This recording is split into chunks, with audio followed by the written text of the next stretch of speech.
పాపము, అశాంతి, భయం, దిగులు, శ్రమ, వేదన, దొంగతనం, వ్యభిచారం, వ్యాధి, హత్యలు, త్రాగుడు, ఉగ్రవాదం, భయంకర సంఘటనలు, మరణం, నరకం.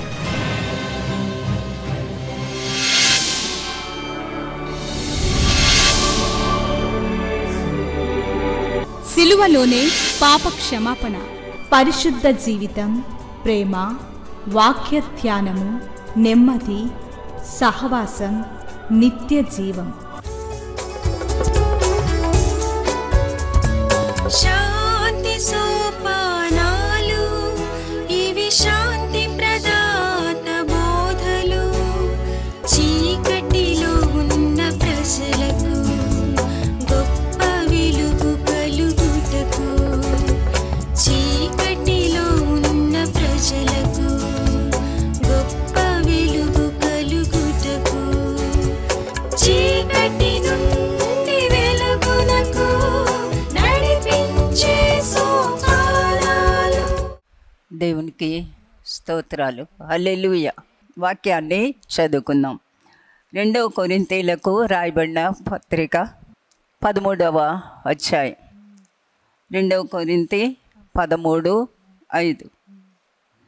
మీరు విశ్వాసము గలవారై ఉన్నారో లేదో మిమ్మల్ని మీరే శోధించుకొని చూచుకొనుడి, మిమ్మల్ని మీరే పరీక్షించుకొనుడి. మీరు భ్రష్టులు కాని ఎడల యేసుక్రీస్తు మీలో ఉన్నాడని మిమ్మల్ని గూర్చి మీరే ఎరుగరా. పౌలు గారు కొరింథీయులకు రాస్తూ ఈ చివరి అధ్యాయంలో కొన్ని హెచ్చరికలు ఇస్తూ ఉన్నారు. ఈ మాటలు చాలా సంవత్సరాల క్రితం చదివినప్పుడు నన్ను అలా గట్టిగా పట్టేసుకున్నాయి. ఒకటి, మిమ్మల్ని మీరు శోధించుకోండి. 2, మిమ్మల్ని మీరు పరీక్షించుకోండి. శోధించుకోవడం, 2 పరీక్షించుకోవడం, రెండిటికి కూడా తేడా ఉంది. మనం ఒక్కొక్కసారి ఆయా శోధనలోకి పడినప్పుడు ఒక్కొక్కసారి పిల్లలు కూడా ఎక్కువ విసిగిస్తూ ఉంటే ఊరికే నన్ను శోధించకరా బాబు అంటాం. ఈ శోధన అనేది ఏ రూపంలో వస్తుంది, ఎలా వస్తుంది, మనం ఊహిస్తే వస్తుందా, ఊహించకపోతే వస్తుందా మనకి తెలియదు. దీనికి కనెక్షన్గా మనం ఇంకొక మాట కూడా చదువుదాం. లూకాసు వార్త 13వ అధ్యాయం. లూకాసు వార్త 13వ అధ్యాయం 24వ వచనాన్ని చదువుతున్నాను. పై వచనం కూడా చదువుదాం. 23. ఒకడు, ప్రభువా, రక్షణ పొందువారు కొద్ది మందేనా అని ఆయన అడగగా, ఆయన వారిని చూచి, ఇరుకు ద్వారమున ప్రవేశింప పోరాడుడి. అనేకులు ప్రవేశింప చూతురు కానీ వారి వలన కాదని మీతో చెప్పుచున్నాను. తర్వాత వచనం కూడా చదువుతున్నాను. ఇంటి యజమానుడు లేచి తలుపు వేసిన తరువాత మీరు వెలుపల నిలిచి తలుపు తట్టి, అయ్యా మాకు తలుపు తీయమని చెప్పనారంభించినప్పుడు ఆయన, మీరెక్కడి వారో మిమ్మల్ని ఎరుగనని ఉత్తరము మీతో చెప్పున్నాను. రక్షణ పొందువారు కొద్దిమందేనా? ఈ మాట చదివితే భయం వేస్తుంది కదా. చాలామంది రక్షించబడతారు. చాలామంది నేను రక్షించబడ్డాను, నాతో సహా మీతో సహా నేను రక్షించబడ్డానని చాలా హ్యాపీ ఫీల్ అవుతూ ఉంటాం, చెప్తూ ఉంటాం. మంచిదే, రక్షించబడితే. రక్షించబడిన ప్రతి వ్యక్తి కూడా ఇరుకు ద్వారంలో ప్రవేశిస్తూనే ఉండాలి. లోకస్తులు పోయే లేక లోకస్తులు ఇచ్చే సలహా ప్రకారం కాదు. లోకంలో మీకు ఇంతకు ముందు కూడా చెప్పాను, పెళ్ళైతే పెళ్లి కూతురికి పెళ్లి కొడుక్కి ఎవరు వస్తారు? ఎదురొస్తారు. కొంతమంది ఇంట్లో నుంచి బయటికి వెళ్తే ఎదురు చూసుకుంటారు. మనకి ఇష్టం లేని వ్యక్తి వస్తే మళ్ళీ లోపలికి వస్తారు. ఇలా చాలా ఉంటాయి. ఎవరన్నా చనిపోతే ఇళ్ళల్లో కొన్ని నెలలు ఎక్కడికి రారు, చర్చికి రారు. ఎవరు చెప్పారు రాకూడదని? ఇరుకు ద్వారమున ప్రవేశింప పోరాడు. ఆచారాలు మనుషుల్ని పట్టి ఏం చేస్తాయి? వెనక్కి లాగుతాయి. నాకన్నా ఎక్కువగా మీకే తెలుసు. ఎక్కడికన్నా వెళ్తారు కానీ ఎక్కడికి రారు. ఎక్కడికి రారు?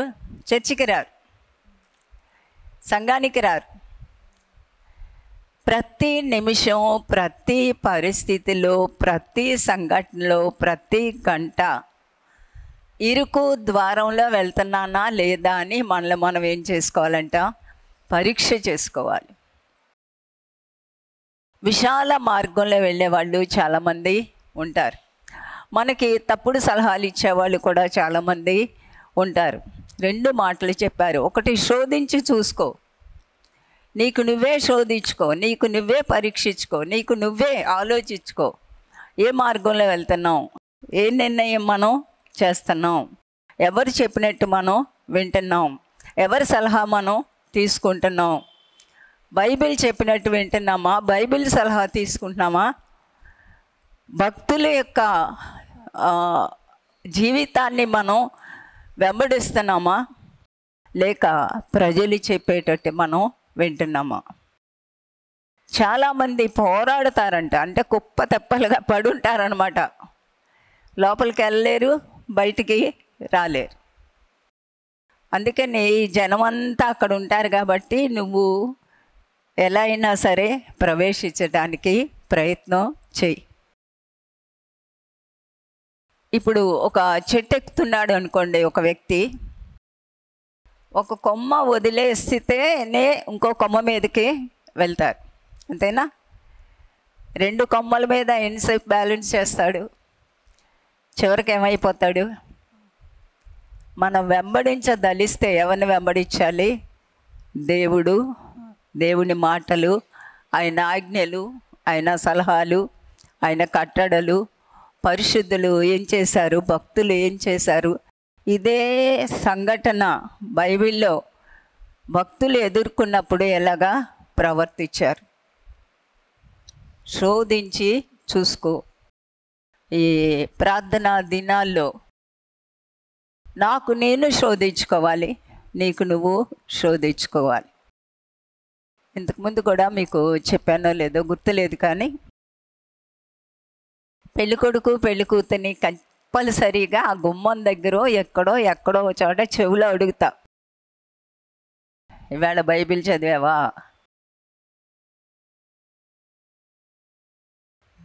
బ్యూటీ పార్లర్కి వెళ్తారు, లేకపోతే మనిషి అన్న ఇంటికి వచ్చేస్తుంది కదా ఈ రోజుల్లో. లోకస్తుల్లాగా తయారైపోతారు. అలా లోకస్తుల్లాగా తయారైన వాళ్ళకి ప్రార్థన చేయటం కూడా నాకు కష్టంగానే ఉంటుంది. శోధించి చూసుకో, ఎవరి ప్రకారం నడుస్తున్నావు.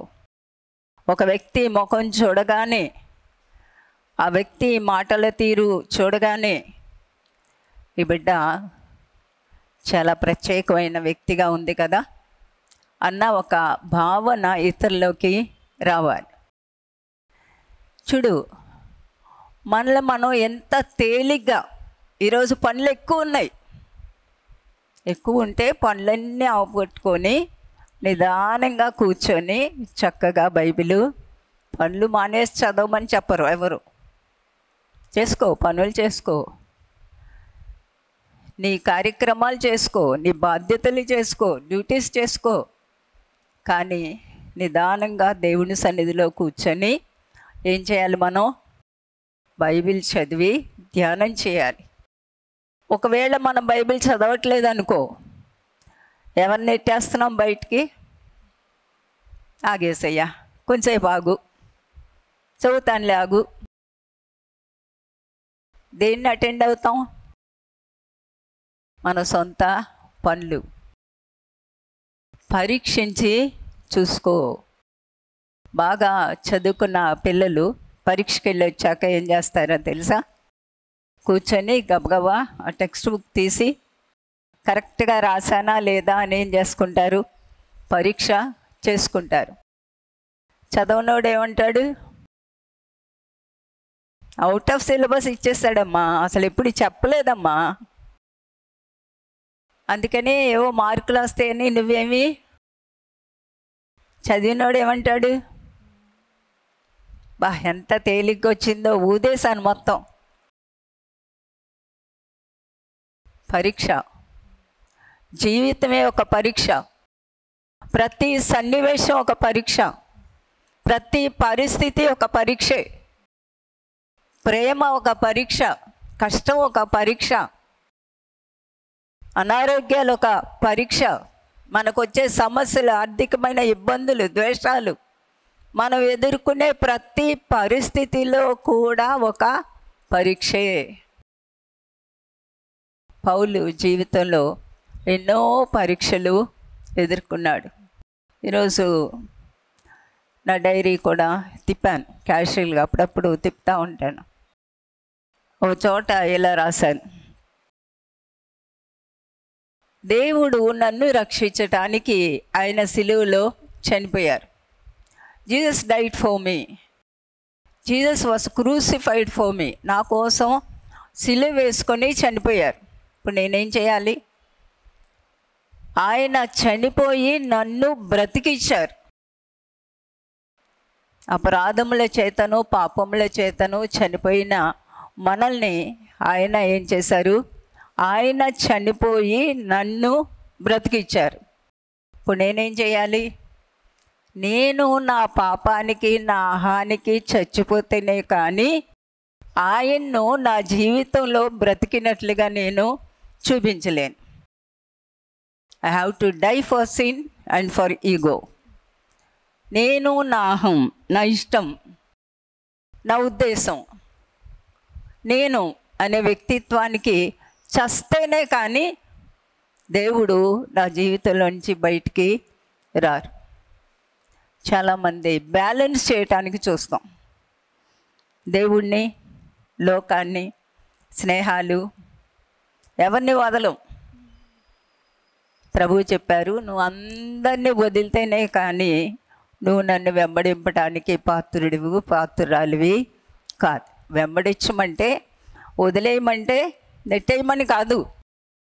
మన మనసులో నుండి వాళ్ళకి ప్రథమ స్థానం ఇవ్వడం ఆపేసి ఎవరికి ఇవ్వాలి? ప్రథమ స్థానం దేవునికి ఇవ్వాలి, దేవుని యొక్క వాక్యానికి ఇవ్వాలి. మనల్ని మనం ఉపేక్షించుకుంటేనే కానీ దేవుణ్ణి ఏం చేయలేం, మనం వెంబడించలేం. నేను అనే అహం చస్తేనే కానీ దేవుణ్ణి మనం వెంబడించలేం. నా ఇష్టం చస్తేనే కానీ ఆయన ఇష్టాన్ని నేను చేయలేను. అందుకే మిమ్మల్ని మీరు శోధించుకోండి. నిన్ను నువ్వే శోధించుకో. నేనంటాను, మళ్ళీ మనం శోధించుకోవడం మనం నేర్చుకుంటే మన జోలికి ఎవడూ రాడు, మనల్ని ఎవడూ శోధించడు. 100 మంది వచ్చి తప్పుడు సలహా ఇచ్చినా మనం బైబిల్ ప్రకారం, మన మనసాక్షి ప్రకారం బ్రతికేటప్పుడు ఎవరికి భయపడాల్సిన పని లేదు, లోకానికి భయపడాల్సిన పని లేదు. దేవుడు తప్పకుండా మనకి ప్రత్యేకమైన సహాయాన్ని ఆయన చేస్తారు. 2, 1 శోధించుకోండి, 2 చెప్పండి పరీక్షించుకోండి. ప్రతి విషయంలో మనం మాట్లాడే మాటలు, ఆలోచించే విధానం, మనం ప్రవర్తించే విధానం, మనం తీసుకునే నిర్ణయాలు, ఇది దేవుడు మెచ్చుకుంటారా? ఈయన తలంపులు దేవుడు మెచ్చుకుంటారా? ఇవి దేవునికి ఇష్టమైనవేనా? పౌలు విశ్వాసులకి మంచి సలహా ఇస్తున్నారు. ఆ దినాల్లో కొరింథీ సంఘం, మేము చాలా గొప్ప సంఘం అనుకునేవాళ్ళు. చాలా ప్రఖ్యాతి కాంచిన సంఘం ఇది. ఇది అకుల్లా ప్రిస్కిల్లా వాళ్ళ ద్వారా స్థాపింపబడిన సంఘం ఇది. దాదాపు 1.5 సంవత్సరం పౌలు అక్కడుండి సేవ చేశారు. సంవత్సరంన్నర ఉన్నాడు అకుల ప్రిస్కిల్లాలతో కలిపి. మన ఇంటికి ఎవరైనా చుట్టం సేవకుడు వస్తే మా ఇల్లు ఎప్పుడు ఓవర్ఫ్లోయింగే, ఎవరో ఒకరు ఉండాలి, లేకపోతే తిన్నట్టే అనిపించదు. ఎవరు లేకపోతే ఫోన్ చేసన్నా రప్పించుకుంటాను. ఎవరన్నా చుట్టాలు ఇస్తే ఎప్పుడు పోతారా బయటకు అనుకుంటాం. వాళ్ళు వెళ్ళకపోయినా మనమన్నా సర్దుకొని వెళ్ళిపోతాం. ఫోన్ వచ్చిందండి అర్జెంటుగా ఎవరికో బాగాలేదంటాను. పౌలుకి అకుల ప్రిస్కిల్లాలకి ఉన్న బంధం చాలా గొప్పది. అలాంటి వాళ్ళకి, అలాంటి వాళ్ళు స్థాపించిన సంఘానికి రాస్తున్నాడు, పరీక్షించుకో. ప్రతిరోజు సాయంత్రం నేను చేసేది అదే, మీకు ఇచ్చే సలహా కూడా అదే.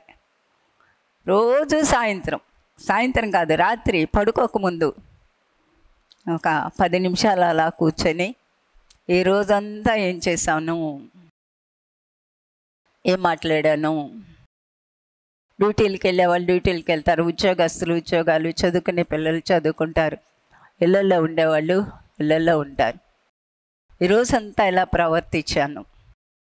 ఈ రోజుని బట్టి నాకు ఏదన్నా తీర్పు ఉందా, ఇది తప్పు చేశానా, ఇది అనవసరంగా మాట్లాడానా, ఇది ఎందుకు ఇలాగ ఆలోచించాను. మన మనసు మనల్ని హెచ్చరించినప్పుడు ఆ రోజుకే మనం క్లియర్ చేసేసుకోవాలి. ప్రభువా ఎందుకు తొందరపడ్డానో క్షమించండి దయచేసి, ఇంకొకసారి అలా తొందరపడకుండా నాకు మీరు సహాయం చేయండి. మన ఆలోచనలు మనం ఏమి ఆలోచిస్తామో మనకే తెలుసు, పక్కోళ్ళకు కూడా తెలియదు. దేవుడు ఎంత మంచి దేవుడో అనుకుంటా నేను. మన ఆలోచనలు పక్కోళ్ళకే తెలిస్తే అయ్య బాబా ఈ పాటికి సగం ప్రపంచం చచ్చిపోయి ఉండేది. దేవుడు ఎంత మంచివాడు అంటాం. ఎంత మంచివాడులో మరెంత మంచివాడు అంటే నా ఆలోచనలు, నీ ఆలోచనలు పక్కోళ్ళకి తెలియదు. మీ ఇంట్లో వాళ్ళే తెలియదు, మన పిల్లలకి తెలియదు. ఎంత మంచి దేవుడు. ఒకవేళ మన ఆలోచనలే తెలిస్తే అమ్మో ప్రపంచం అల్లకల్లోలం అయిపోను. ఎవరికి తెలియదు, ఎవరికి తెలుసు. అందుకనే ప్రతిరోజు సాయంత్రం నీకు ఎంత నిద్ర వచ్చినా, ఎంత అలసిపోయినా, అర్ధరాత్రి 1 గంట అయినా ఒక్క 10 నిమిషాలు ఆలోచించి ఎక్కడ తప్పు చేశామో, ఎక్కడ అనవసరంగా ఆలోచించామో. నా మాట అర్థమైందా మీకు? అనవసరంగా కూడా ఆలోచిస్తాం. అందుకే చాలాసార్లు చెప్తాను, అసలు మనం ఆలోచించడం మానేస్తే చాలా మంచిది. మన కోసం ఎవరు ఆలోచిస్తారంట? నేను మిమ్మల్ని గూర్చి చింతిస్తున్నాను. ఉందా లేదా? బైబిల్లో ఉందా లేదా? నేను మిమ్మల్ని గూర్చి చింతిస్తున్నాను. ఆయన బాగా ఆలోచిస్తారా, నేను బాగా ఆలోచిస్తానా? దేవుడు బాగా ఆలోచిస్తారా? ఆయన ఆల్రెడీ ఆలోచించి నా గురించి రాసేశారు. ఇంక ఇప్పుడు నేనేం ఆలోచించి చేసేదేమీ లేదు. నా శరీర ప్రాణాత్మలు ఆయనకు అర్పించుకుంటూ ఉంటే చాలు. ఏ రోజు ఆ రోజు క్లియర్ చేసుకోకపోతే ఆ రాత్రి మన ప్రాణం పోయిందంటే తిన్నగా వెళ్ళిపోతాం. శిష్యులు అడిగారంట, రక్షింపబడువారు కొందరేనా? కొన్ని మాటలు బైబిల్లో మనం చదివినప్పుడు గుండె చల్లు మనకపోతే నువ్వు బతుకున్నావని అర్థం లేదు. చాలా భయం వేస్తుంది. చాలా స్పష్టంగా చెప్పారు, ఇరుకు ద్వారమున ప్రవేశింప పోరాడు. మనకి తప్పుడు సలహాలు ఇచ్చేవాళ్ళు చాలామంది ఉంటారు. ఎవరు ఏం మాట్లాడినా నీకు అనవసరం, నువ్వు దేవుని బిడ్డవైతే బైబిల్ వెంబడించి అంతే, బైబిల్ ప్రకారం వెళ్ళు. బైబిల్ ప్రకారం మనం నడవాలంటే బైబిల్ ఏం చెప్తుందో ముందు మనకి తెలియాలి. ముందు మనకి బైబిల్ బాగా రావాలి. ఒకవేళ నాకు బైబిల్ చదువుకోవటం రాదండి ఎలాగా అంటే, నీకు ఒక మనసాక్షి ఉంటుంది. ఉందా లేదా? బతికి చచ్చిపోయిందా? ఆ మనసాక్షి కూడా మనల్ని ఎప్పుడూ హెచ్చరిస్తూనే ఉంటుంది. అలా మాట్లాడుకో, ఎందుకు అది చూస్తున్నావు, అది నీకు అవసరమా? దీన్ని ఎప్పుడు కూడా మనం అనుసరిస్తే ధన్యులం. ఇది మొదటి సలహా. రెండవది 7వ వచనం చూడండి. 2 కొరింథీ పత్రిక 13వ అధ్యాయం 7వ వచనం. మేము భ్రష్టులము కామని మీరు తెలుసుకుందిరని నిరీక్షించున్నాను. 7వ వచనం. 6 చదివాను, 7 చదువుతున్నాను. మీరు ఏ దుష్కార్యమైనను చేయకుండా వలనని దేవుణ్ణి ప్రార్థించుచున్నాను. మీరు ఏ దుష్కార్యమైనను చేయకుండా. ఇలాంటి మాటలు మన యొక్క ప్రార్థనలో కూడా పెట్టుకోవాలి.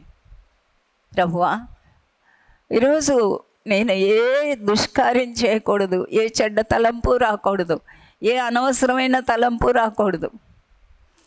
నా బిడ్డలు కూడా ఏ దుష్కార్యం చేయకూడదు, ఏ వ్యర్థమైన వైపు చూడకూడదు. మీకు అయిష్టమైంది ఏది కూడా నిన్ను నమ్మిన బిడ్డలు చేయకూడదు. ఈ రోజుల్లో ఒక చిన్న సంఘటన జరిగితే మీడియా దాన్ని ఎంతో పెద్దది చేసేస్తూ ఉంది. దేవుని యొక్క చిత్తం లేకుండా ఒక వెంట్రుక కూడా ఏమదో రాలదు. ఒక్కటి కూడా నలుపుగా కానీ తెలుపుగా కానీ మనం దేవుని చిత్తం అలాగున్న ఎడల మనం ఎంత గింజుకున్నా కూడా లాభం లేదు. అనవసరమైన ఆలోచనలు మనలో పుట్టకూడదు. అలాంటి ఒక స్థాయికి మనం ఎదగాలి. అది క్రైస్తవ్యం.